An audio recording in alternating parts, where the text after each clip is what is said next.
ओम नमः सिद्धिभ्य ओम नमः सिद्धिभ्य ओम नमः सिद्धिभ्य मंगलमय मंगले करन बीतराग विज्ञान नमो ताय जाते वे हरहंतादि महान करे मंगल करे महा ग्रंथ करन के काज जाते मिले समाज सब पावे निज पद मोक्ष मार्ग प्रकाशक प्रथम अधिकार असत्य पद रचना का प्रतिषेध। कल ही अपन ने चर्चा की थी कि भाई परंपरा तो हमने इस प्रकार जानी, परंतु इस परंपरा में सत्यार्थ पदों की रचना होती आई है। असत्यार्थ पद नहीं मिले ऐसी प्रतीति हमें कैसे हो, उसका समाधान असत्यार्थ पदों की रचना अति तीव्र कसाय हुए बिना नहीं बनती, क्योंकि जिस असत्य रचना से परंपरा अनेक जीवों का महाबुरा हो और स्वयं को ऐसी महाहिंसा के फलरूप नरक निगोद में गमन करना पड़े, ऐसा महाविपरीत कार्य तो क्रोध मान माया लोभ अत्यंत तीव्र होने पर ही होता है, किंतु जैन धर्म में तो ऐसा कसायवान होता नहीं है। ठीक है, तो कल अपन ने इसमें बात कही थी कि कोई इसमें एक ऐसा ही प्रश्न उठा सकता है कि साहब हमें तो जैन धर्म में भी ऐसे बहुत सारे उदाहरण मिलते हैं, बहुत सारे लोग दिखाई देते हैं, आपस में लड़ाई झगड़े करते दिखाई देते, तो वो सब क्या है, फिर वो कैसे करते हैं? तो वे वास्तव में जैन धर्म के सच्चे उपासक नहीं हैं। उनको अभी तत्व की सच्ची रुचि नहीं है, उन्हें वस्तु स्वरूप की सच्ची खबर, जिनको आत्मा की सच्ची पकड़ होती है, जिन्हें आत्मा का सच्चा स्वरूप ख्याल में आ जाता है, वे तो पूज्य गुरुदेव श्री जैसे हो जाते हैं। देखो गुरुदेव श्री को इतनी गालियाँ मिली, लेकिन गुरुदेव ने कभी एक भी गाली का जवाब नहीं दिया, कभी हमेशा उसको भगवान कह के ही संबोधन किया, जबकि ये चौथे गुण स्थान की दशा है, ख्याल में है ना। फिर मुनिराज का तो कहना ही क्या, पंचगुण स्थानवर्ती का तो कहना ही क्या। तो इसीलिए ये जो हमें ऐसे मन में वर्तमान में लगता था इतना धर्म करते, इतनी पूजा, इससे व्यर्थ की बातें हैं। किसी क्रियाकांड से कोई धर्म नहीं हो जाता है, और कोई रोज़ मंदिर आ जाने से मंद कसाय नहीं हो जाता है। हाँ, आपको क्या लगता है? देखो भाई, ये सब जो बाहरी आडंबर हैं, इनसे धर्म का कोई संबंध नहीं है। कोई व्यक्ति मंदिर आता है तो भी कसाय से आता है, और कोई नहीं आता तो भी कसाय से आता है, नहीं आता है। ऐसे जीव है ना संसार में। क्या है, जीव का जो स्वरूप है वो कैसा है, मोही जीव कैसा है, रागी द्वेषी जीव की हालत क्या है? हम प्रति समय अपने अहंकार का पोषण करना चाहते हैं। क्या चाहते हैं? हमें हर समय अपने अहंकार की तृप्ति चाहिए, हमें मान सम्मान चाहिए। तो हमारा मान सम्मान दो तरह से मिलता है, उसमें हम अपनी बुद्धि ऐसे लगाते हैं कि अगर अकड़ के मिलता है तो अकड़ दिखाएंगे, और झुक के मिलता है तो झुक जाएंगे। ये नहीं कि अहंकारी झुकेगा नहीं, वो बहुत झुकेगा, लेकिन वो झुकेगा भी काहे के लिए कि तुम हमें झुको। बदले में क्या दिमाग लगाएगा कि हम तुम्हें झुकेंगे तो तुम हमें भी झुकोगे। मंदिर जाएंगे, स्वाध्याय में जाएंगे, पूजा पाठ में जाएंगे तो लोग हमारा आदर करेंगे। ऐसे अभिप्राय में एक अहंकार की वासना छुपी रहती है, और कोई अधिकतर वही काम चलता है।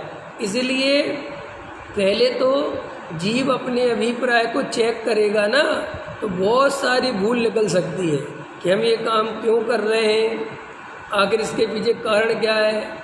लोग ये मंदिर में 10 साल बाद, 50 साल, 20 साल बाद लड़ाई झगड़े करते दिखाई देते हैं, तो लोगों को बड़ा आश्चर्य होता है साहब 20 साल से हम इनको लगातार देख रहे हैं मंदिर में, अब ये क्या हो गया? अरे हुआ कुछ नहीं है, 20 साल में कोई वो तत्व ज्ञानी थोड़ी हो गया।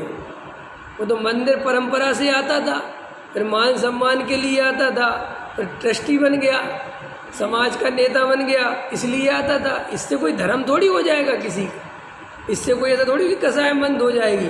और जैसे उसकी कसाय पे जिस दिन चोट पड़ेगी, जब सब अपने अनुकूल चलता रहता है तो अपन को सब अच्छा लगता है कि नहीं चलता है? मंदिर भी अच्छा लगता है, सुनाने वाला भी अच्छा लगता है, गाने वाला भी अच्छा लगता है कि नहीं लगता है? और कोई उसमें अगर कमी बताए, अरे तुम कहते नहीं नहीं ऐसे नहीं, कोई कमी नहीं है, कोई ऐसी बात थोड़ी है ना।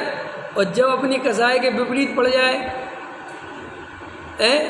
अपने अहंकार को चोट लग जाए, तो वो सुनाने वाला ही बुरा लगने लगता है, मंदिर भी बुरा लगने लगता है, प्रतिमा भी अच्छी नहीं है, अरे हमने देखा वहाँ मज़ा ही नहीं आता, सब भाव पलट जाते हैं। ख्याल में सब भाव कैसे चल रहे हैं? अभी तुम्हारे लिए भावों की स्थिति देखनी हो, अभी तुम्हें यहाँ मान सम्मान मिल जाए बहुत ज़्यादा, तुम्हें भगवान अलग समझ में आने लग जाएंगे, तुम्हें भगवान के पूजन करने का अलग स्टाइल हो जाएगा तुम्हारा। अभी तुम्हारे 4 लोग तुम्हारे गाने की प्रशंसा कर दें तो तुम्हारा गाने का स्टाइल बदल जाएगा। कोई तुम्हारी पूजा करने की प्रशंसा कर, सब ये सब काहे के खेल हैं? ये सब कसायों के खेल हैं। जीव समझ नहीं पाता कि मैं कहाँ लुट रहा हूँ, और ऐसा जीवन भर लुटता है बेचारा। इसलिए भैया लुटने से बचना हो तो ये कसायों का स्वरूप पहचानो, अभिप्राय में छुपी हुई वासनाओं को पहचानो। लोग जल्दी महंत बनना चाहते हैं, बहुत जल्दी बड़ा बनना चाहे। सब क्या है? अहंकार अहंकार अहंकार अहंकार। ख्याल में है ना? तो टोडामल जी साहब जो कह रहे हैं, तो कोई इसमें ऐसा प्रश्न कर सकता है कि साहब जैन धर्म में भी हमने तो बहुत कसाय वाले लोग देखे हैं, और आप तो कह रहे हैं जो जैन धर्म को मानेगा वो कसाय वाला नहीं होगा। तो ऐसा नहीं है, वो जैन धर्म को मानने का अर्थ है जो वास्तव में तत्व की रुचि वाला जीव होगा, जो सच्चा मुमुक्षु होगा, जिसे वास्तव में सच्चे तत्व ज्ञान की प्यास जगी होगी, ऐसा जीव कसाय के प्रसंग से बचेगा। कम से कम मंदिर आदि में अगर कसाय के प्रसंग बनेंगे भी तो वहाँ से वो निकल जाएगा, वो उसमें ज़्यादा बुद्धि नहीं लगाएगा, क्योंकि वो जानता है अरे यहाँ तो हम कसाय कम करने आए हैं। ख्याल में है कि नहीं आया है? शादी विवाह में लोग पैसे लुटाते हैं, ख्याल में है ना? 10 रुपये मांगो तो 100 रुपये देते हैं, और फैक्ट्री पे 100 रुपये मांगो तो 10 करोड़ दिखाते हैं। क्यों बताओ सेठ जी, क्यों ऐसा? क्यों ऐसा? इसलिए कि हम फैक्ट्री पे लुटाने नहीं आए, फैक्ट्री हमारे कमाने की जगह है, तो हम यहाँ 2-2 पैसे बचाने की सोचते हैं, और शादी में आए लुटाने हैं। नहीं समझ में आया? वो जब नाचते हैं तो पैसे उड़ाते हैं ना लोग, तो लोग ऐसे निकाल के उड़ा देते हैं। उससे को फैक्ट्री को उड़ा दो, तुम अपनी दुकान को उड़ा दो, तो उड़ाएगा कोई? क्यों नहीं उड़ाएगा? कि भाई यहाँ हम एक काम करने थोड़ी आए, तो बचाने आए, कमाने आए। ऐसे ही मंदिर आदि में हम कसाय मिटाने आए, कसाय बढ़ाने के लिए। इसलिए कसाय नहीं बढ़नी चाहिए, और अगर मंदिर में भी कसाय बढ़ती हो तो भाई साहब तुम समझ जाना चाहिए कि हम बहुत नुकसान में जा रहे हैं, क्योंकि व्यापार में ही तुम्हारा पैसा खर्च होने लगेगा, तो और कमाओगे कहाँ? अन्य क्षेत्रे कृतम पापम धर्म क्षेत्रे विनश्यति। अन्य क्षेत्र में किया गया पाप धर्म के क्षेत्र में आके नष्ट हो जाता है, लेकिन धर्म क्षेत्र कृतम पापम वज्र लेपो न भविष्यति। वो वज्र के समान बनता है, उसका अन्य जगह कहीं पे भी नाश होने वाला। इसलिए मंदिर में कसायवान नहीं होना।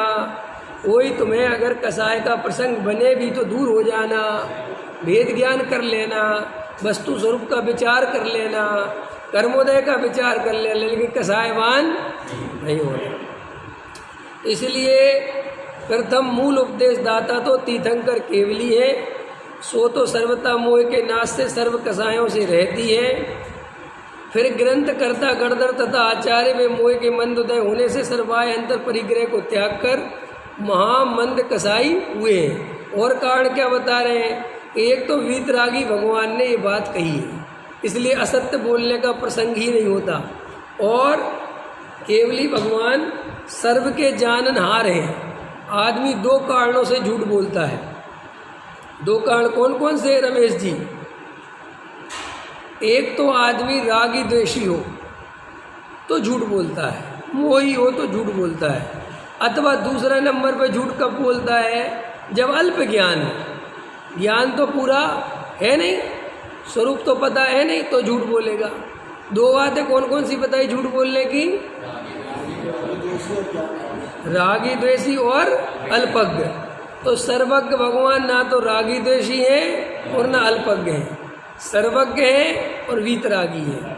तो सर्वज्ञ हैं और वीतरागी हैं, इसीलिए वे कभी झूठ नहीं बोलते। दूसरे नंबर पर जो मुनिराज हैं, जो आचार्य हैं, वे भी झूठ नहीं बोलते, क्योंकि उन्होंने भी मोह का त्याग कर दिया है, संसार सागर का, सबका, समाज का, दुनिया का त्याग कर दिया है, और वे भी उसी मार्ग पे चल रहे हैं वीतरागता के, इसलिए वे भी झूठ नहीं बोलते।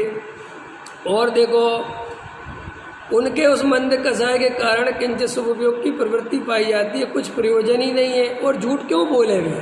तुमसे झूठ बोल के उनको क्या मिलेगा? क्योंकि उनको तुमसे कोई राग देश का पोषण तो करना नहीं है। ये जिनको राग देश का पोषण करना है, जो कुबरू हैं, वे झूठ बोलते हैं। ख्याल में आए कि नहीं आया? वे झूठ कैसे बोलते हैं कि सेठ जी काम तो कर रहे हैं नरक जाने की, और वे सेठ जी से पैसा खींचने के चक्कर में उन्हें स्वर्ग भेज रहे हैं, क्योंकि उनको क्या चाहिए? माल। तो वे सच्चे, जैसे गुरुदेव के पास कोई जाता था तो गुरुदेव हमेशा भरे प्रवचन में सेठियों से बोलते थे कि ये सेठ ज़्यादा मैं करेगा तो बकरी के पेट में मैं करेगा। ख्याल में आए कि नहीं आए? तो ऐसी सच्चाई तो कोई ज्ञानी पुरुष ही बताता है। अज्ञानी तो कसाय के पोषण में लगा है, तो वो देखता है बड़ा सेठ आ गया तो वो उसको खुश करता है, ताकि खुश करेंगे तो ये पैसा देगा, तो बड़ी सभा में आगे बैठा, ये करो वो करो। ख्याल में है ना? ये सब क्या है? कोई ना कोई प्रयोजन। अगर बिल्कुल कोई प्रयोजन नहीं हो तो किसी कीमत पर वो आगे और पीछे कहेगा ही नहीं। कोई भले ही उसे आगे बैठा दे, वो कुछ नहीं कहेगा। क्यों? क्योंकि वो वहाँ पर वीतरागता के पोषण के लिए बैठा हुआ है, तुम्हारे राग के पोषण के लिए नहीं बैठा, तुम्हारी कसाय के पोषण के लिए।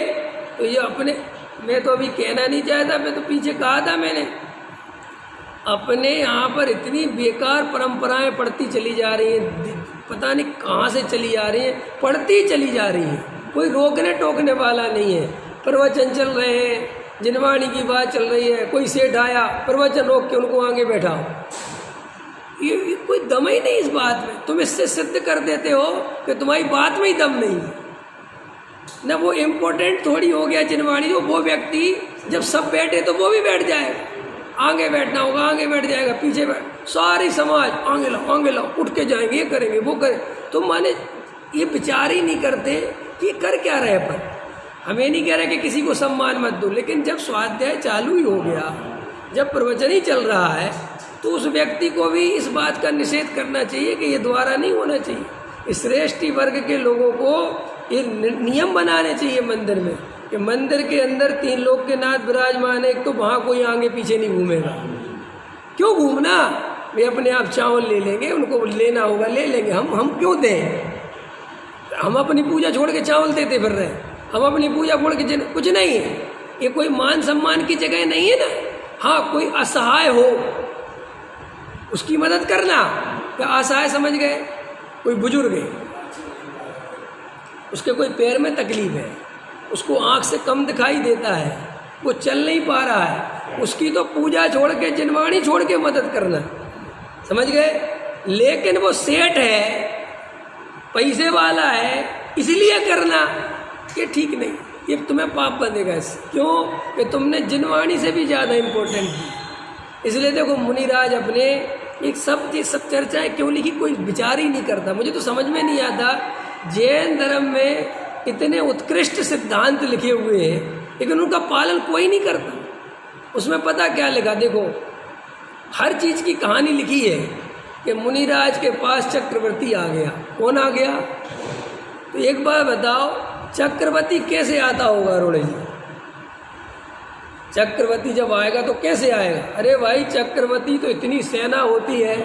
अरे यहाँ से प्राइम मिनिस्टर आए तो कैसे ही आ जाएगा? अगर प्राइम मिनिस्टर अभी 60 फुटा से निकले तो पूरे विश्वासनगर को पता चल जाएगा। है, बोलो, चलेगा कि नहीं चलेगा? है, जरा सा सीएम निकलता है तो पूरे को पता चलता है कि कौन निकल गया। तो वो तो चक्रवर्ती, तो क्या चक्रवर्ती आम आदमी की तरह आ जाता है? ऐसा नहीं है, पूरा राष्ट्रीय वैभव के साथ चलता है। वो पूरा ठाठ चलता है, हाथी घोड़े चलते हैं, हजारों आदमी चलता है। ख्याल में है ना? तो भी मुनिराज इतना सा भी ध्यान नहीं देते। ऐसा नहीं है मुनिराज के ज्ञान में नहीं आता कि मुनिराज को शुद्ध उपयोग में लगे रहे। उनको सब ख्याल में आता है कि कोई राजा आया है।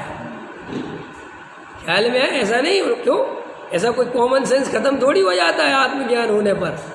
मुनिराज को सब ख्याल में आता है कि कोई राजा आया है, कोई चक्रवर्ती आया, सब ख्याल में आता है उनको। लेकिन ऐसा ख्याल में आने पर भी वे किंचित मात्र प्रभावित नहीं होते। तभी तो मुनिराज है।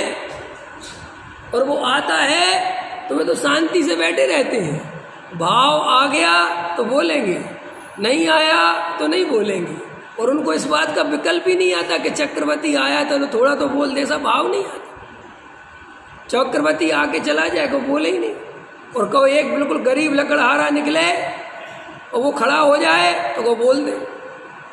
ऐसा भी नहीं कि कोई गरीबी से प्रेम है और अमीरी से दुश्मनी, ऐसा कभी मत लेना। ऐसा उल्टा अर्थ कभी नहीं निकालना।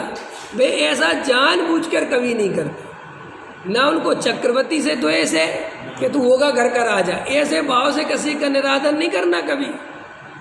बड़ा सेठिया का निरादर करने की बात नहीं। ये नहीं कि साहब बड़े सेठिया हैं तो हम और नहीं पूछे, ऐसा निरादर नहीं, निरादर भाव का बात नहीं। सहज रहना सीखो। कैसे रहना सीखो? सहज। आप वहाँ से आ रहे हो, वहाँ से एक बड़ा सेठ आ रहा है। बड़ा सेठ माने जिनवाणी का उपासक, नहीं समझ में आया? उसको तत्व के प्रति तो आप साथ में ले आए, आ जाओ चलते हैं, वो चलेगा।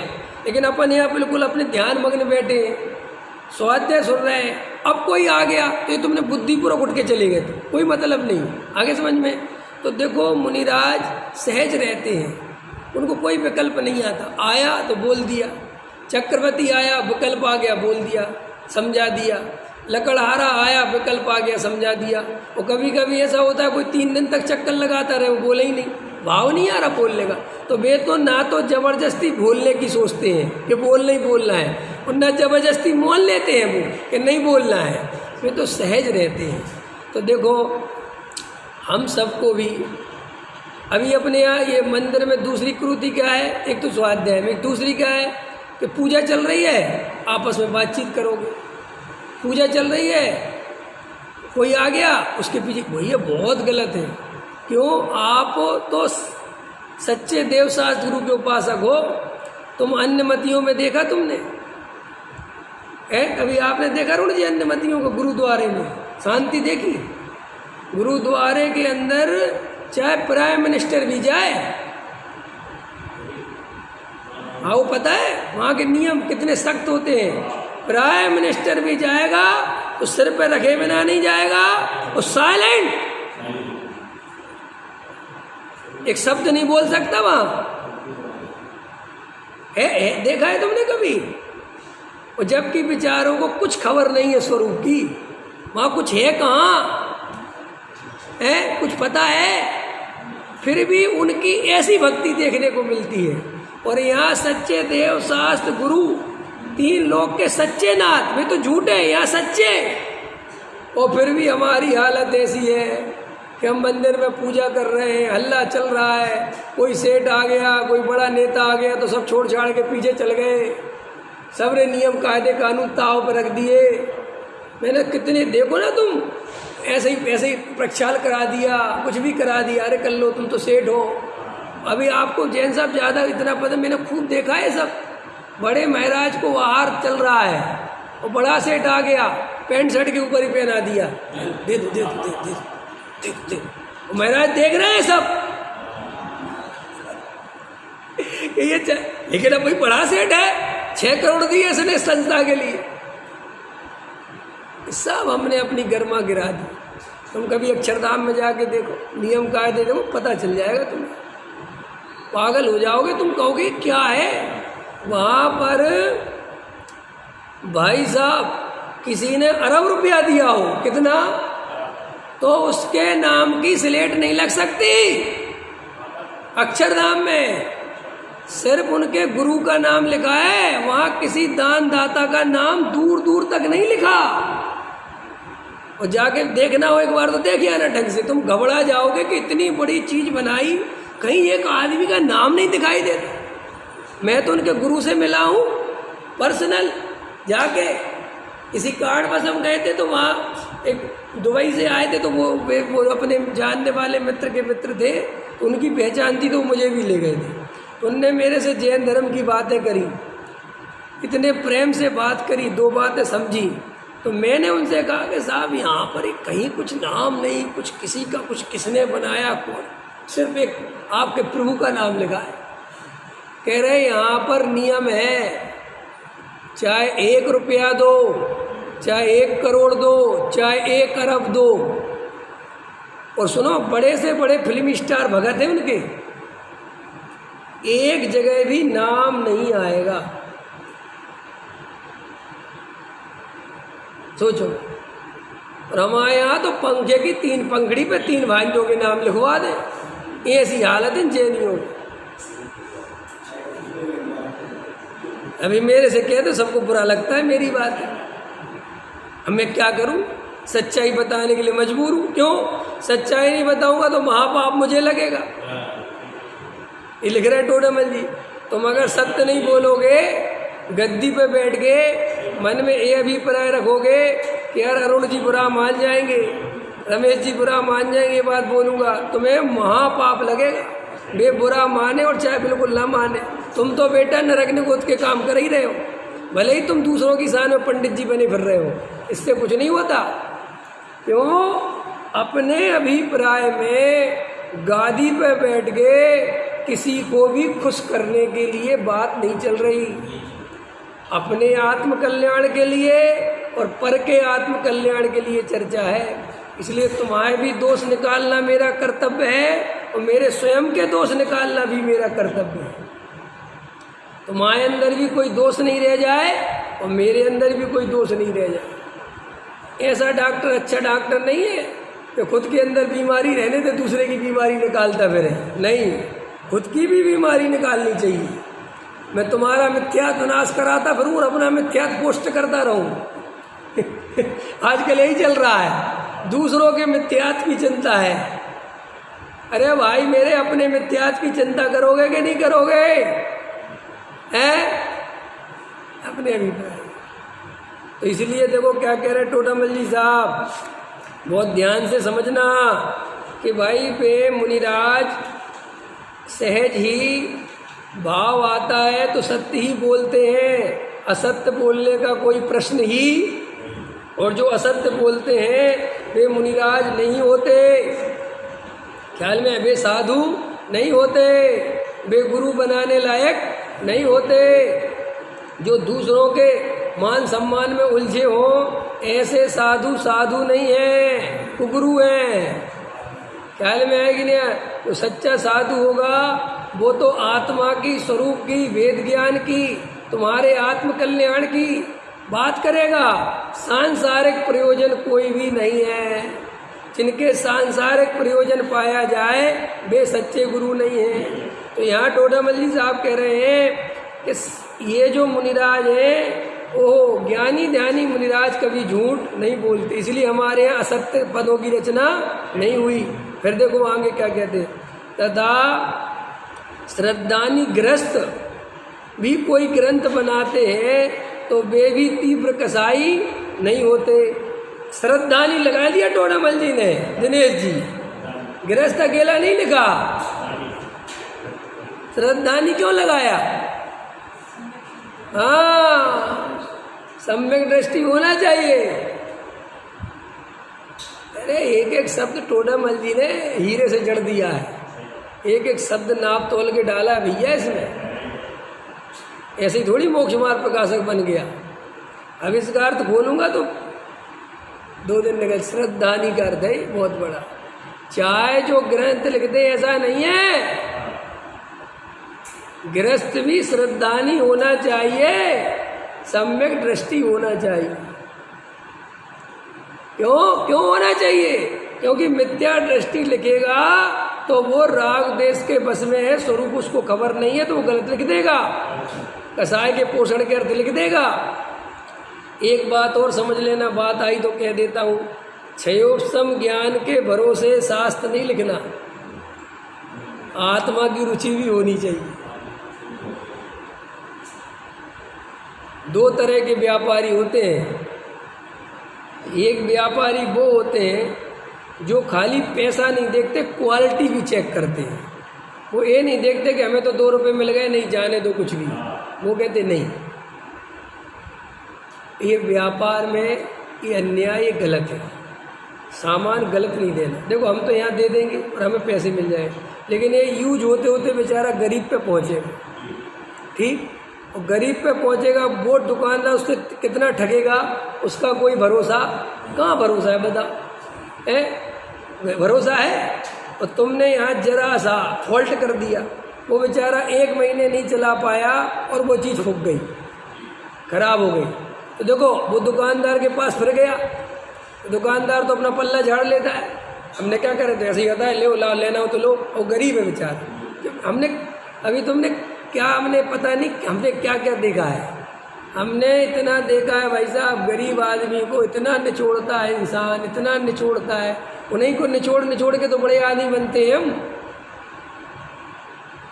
ये बड़े आदमी के बिना निचोड़े बन जाते हो क्या? तुम तो यहाँ बैठे बैठे रहते हो, तुम्हें पता थोड़ी चलता है कि हमारे चीज़ को वहाँ पर कैसे कैसे करके बेचा गया। अंतर समझ में आया?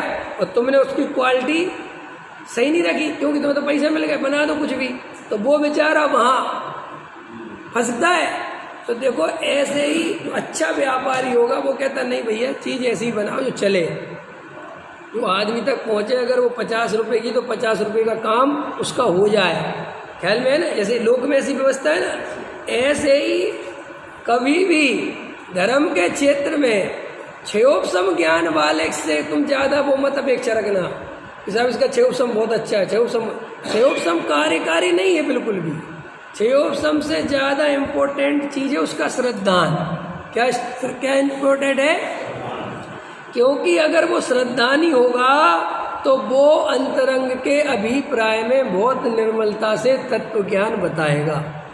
और अगर किसी का क्षयोपम तो है, उसे बहुत गाथाएं याद हैं, उसे बहुत शास्त्र याद हैं, लेकिन उसको श्रद्धान नहीं है वस्तु स्वरूप का, तो क्या होगा कि वो नुकसान करेगा। वो तुम्हें भी क्षयोपम ज्ञान में डाल देगा कि याद करो शास्त्र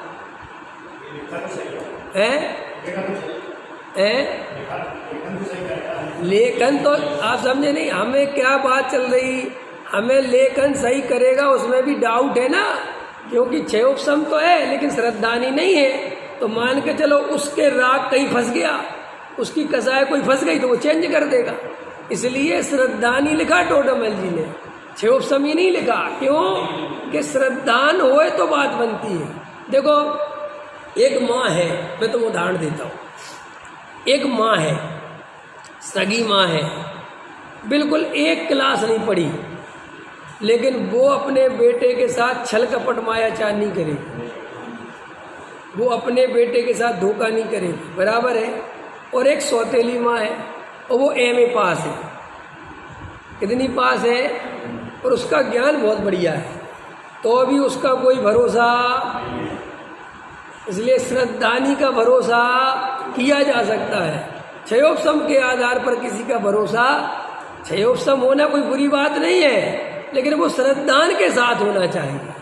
काय के साथ होना चाहिए? अगर श्रद्धान खोटा होगा तो फिर वो क्षयोपम भी कोई काम का, जैसे मिथ्या दृष्टि का सारा ज्ञान भी मिथ्या है कि सम्यक मिथ्या है। आगे पकड़ में आगे की नहीं बात? तो देखो श्रद्धानी ग्रस्त भी कोई ग्रंथ बनाते हैं तो वे तीव्र कसाई नहीं होती, लेकिन मिथ्या दृष्टि ग्रंथ बनाए, अरुण जी मिथ्या दृष्टि ग्रंथ बनाए तो लड़ाई झगड़े कराएंगे। हमारा ज़्यादा बिकना चाहिए, थैले में ले लेके घूमेंगे, हमारा लो हमने लिखा है, तो कोई तरीका हुआ, तो कोई दम हुई बात में। अरे लिखा है, जिसको जरूरत होगी लेगा, हम खुद ही प्रचार प्रसार करें। नहीं समझ में आया है? लो लो लो तुम भी लो, तुम भी।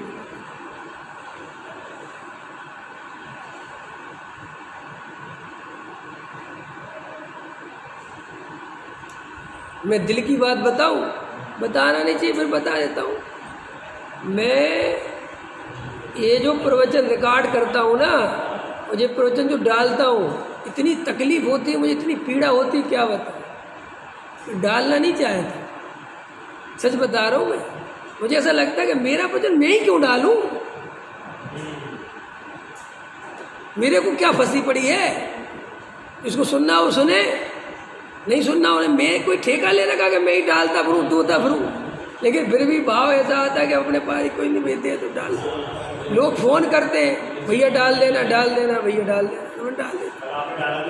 हाँ फोन आया। मेरा कहने का मतलब ये है कि मुझे तो वो दृश्य देख के आज से लगता है कि हम अपनी पुस्तक धर के जेब में वो जो मेरे लोग, अरे भाई काहे को परेशान हो रहे हो। अभी रिकॉर्डिंग चल रही है, जो ऐसा जिसने लिखी होगी उसको बड़ी तकलीफ होगी अगर वो ऐसा करता होगा तो। ये मैं करूं क्या, सत्य है ऐसा स्वरूप ने। हमारे मुनिराज कैसे थे, हमारे मुनिराज शास्त्र लिख के पत्थर के नीचे धर के चले गए, और हमें मुनिराज की बात लिख लिख के उस तो अनुसरण करना चाहिए कि नहीं करना चाहिए है। कि भैया कोई कहे साहब वो आपकी पुस्तक चाहिए, वहां से प्रकाशित मंगा लेंगे। साहब तुमने मांग क्या ली, तुम्हारा नंबर लो, तुम्हारा एड्रेस लो, और हम भेज रहे हैं और कर रहे हैं, और फिर तुमसे फ़ोन लगा के पूछ रहे हैं पढ़ी के। अरे भैया वो पढ़ना हुआ पढ़ेगा, नहीं पढ़ेगा उसको आफत लगने लग जाए है। तो देखो समझ में है ना, वो कोई ग्रंथ बनाता है तो वो तीव्र कसाई नहीं होता, उसके अंदर ऐसी तीव्र कसाई। देखो जो टोडामल साहब ये बात है अपने को अनुभव से बता रहे कि भैया हमने ये हिंदी में बनाया, इसलिए बनाया कि लोग संस्कृत और प्राकृत पढ़ नहीं सकते, और लोगों को इतना दिखाई देता है कि उनको इतना ज्ञान नहीं है, इसलिए हमें कर दे रहे हैं। बाकी हमारे अंतरंग में और कोई लेना देना, कैसे कितने लोग पढ़ेंगे, कितना छपेगा, कहाँ तक बिकेगा, ये कोई हमारी जिम्मेदारी, ये असली बात है। देखो समझो आप, ये बात समझनी पड़ेगी। गुरुदेव श्री से कितने लोगों ने एडवाइस दी गुरुदेव को कि आप थोड़ा सा स्वभाव को अच्छा कह दो। क्या कह दो, इतनी स्वभाव की इतनी खिंचाई क्यों करते रहते हो। एक दिन खिंचाई हो गई, दूसरे दिन हो गई, तीसरे दिन हो गई, चौथे दिन हो गई, पांचवें दिन हो गई, 2 महीने हो गई, 2 साल हो गई, 4 साल हो गए, अब तो छोड़ो, समझ गए हम रोज समझ गए। क्यों बार बार, क्योंकि इससे बहुत सारे लोग कट जाते हैं। अगर आप ये जरा सा स्वभाव को अच्छा कहो तो आधा हिंदुस्तान आ जाएगा। तो वो कहते थे आधे हिंदुस्तान की चिंता किसे है, जिसकी होनहार भली होगी वो यही सत्य स्वीकार करेगा, और जिसकी होनहार भली नहीं होगी वो सत्य में असत्य मिलवाना चाहता है। वो कहता मिला दो, क्या जा रहा कहने में, क्या जा रहा नरक को जा रहा भाई, ये मिलावट करने का बल है। अरे जब मूल आगम कह रहा है शुभ भाव से धर्म नहीं है, वो बंध का कारण है, वो आकुलता ही रूप है, उससे कोई जीव का भला नहीं होता। जीव अनंत बार उसको कर करके ठगा गया, तो उसे कैसे धर्म कह दें। समझ में आया नहीं साहब, तो लोग बहुत खुश हो जाए, अरे होने दो लोग। ये देखो भाई इतनी ईमानदारी नहीं होगी तुम्हारे अंदर, श्रोता की भी जिम्मेदारी है। श्रोता भी इतना ईमानदार होगा तो वही सम्यक दर्शन ले पाएगा। अगर श्रोता के अंदर सत्य सुनने की पात्रता नहीं होगी और वो मन ही मन अपनी कसाय के पोषण के अर्थ ही प्रवचन सुनेगा कि जो हमारी कसाय के अनुसार बोलेगा हम तो उससे सुनेंगे। वो 3 काल में सम्यक दर्शन नहीं ले सकता। जैसे मान के चलो तुम्हारे भाग्य के उदय, कर्म के उदय में तुम दया, दान, पूजा, भक्ति, प्रशील, संयम आदि होते हैं, तुम्हारी मंद कसाय है, तो तुम ऐसे वक्ता से सुनना चाहते हो जो प्रशील, संयम आदि की प्रशंसा करे, उसकी उड़ाए नहीं। इसको कहते अपनी कसाय के पोषण करने के अर्थ सुनना। अथवा तुम मंदिर में दान देते हो तो तुम ऐसे पंडित से सुनना चाहते हो जो दान की प्रशंसा करे, तुम्हें दानवीर बोले, तुम्हें माला पहना है तो तुम कहते जी विद्वान बहुत अच्छा है, तो तुम कभी सम्यक दर्शन नहीं ले पाओगे। तुम्हें तो उल्टा ऐसा चाहिए कि दान दो तो तुम ऐसे से सुनो जो दान की निंदा करे, ताकि अहंकार नहीं बने। कोई विद्वान दान की प्रशंसा करे तो उस सेठिया को कहना चाहिए आपको गद्दी पे किसी की प्रशंसा नहीं करनी, चाहे मैं भी बैठा, कोई जरूरत नहीं किसी के बारे में बोलने की। तो वो वक्ता भी थोड़ा सा निर्भयता से काम करे, लेकिन वे तो वक्ता ही को दबाते कि आप ऐसा बोलो, ऐसा मत बोलो, वो हमारे लोग कट जाएंगे। और वक्ता बेचारा ज़्यादा तेज तर्रार नहीं हो, वो ज़्यादा सीधा साधा तो हो जी बोल लेंगे, लेकिन आपको पता नहीं है कि ये सब चीज़ें कितनी भविष्य में पाप बनाती हैं। वक्ता बनना बहुत बड़ी जिम्मेदारी का काम है, कोई छोटी मोटी बात नहीं। चाहे 1 आदमी को सुनाओ और चाहे 1000 को सुनाओ, चाहे 1 लाख को सुनाओ, चाहे 1 करोड़ को सुनाओ, इससे कोई फर्क नहीं पड़ता। ट्यूशन 1 बच्चे को पढ़ाओ, चाहे 1000 को पढ़ाओ, ईमानदारी से पढ़ाओगे तभी तो पास होगा ना। बेईमानी से पढ़ाओगे तो पास क्लियर हो गई बात। तो देखो क्या कहते, यदि उनके तीव्र कसाय हो तो सुनो, अब देखो क्या कहते टोटल जी, यदि उनके तीव्र कसाय हो तो सर्व कसायों का जिस प्रकार से नाश करने वाला जो जिन धर्म उसमें रुचि कैसे होती, समझा? वो जैन धर्म में रुचि नहीं होती अगर वो तीव्र कसाई होता। अथवा जो कोई मोह के उदय से अन्य कार्यों द्वारा कसाय का पोषण करता है तो करो, परंतु जिन आज्ञा भंग करके अपनी कसाय का पोषण करके तो जैनी पना ही। ये कल मैंने बोला था कि भैया तुम्हें कोई कसाय हो, क्रोध, मान, माया, लोभ बाहर पूरी करो। क्या अरुण जी, माला पहननी है ना, मान सम्मान चाहिए ना, नेताजी का चुनाव लड़ो। क्या कि साहब हमें मंदिर में नहीं चाहिए, क्या चाहिए?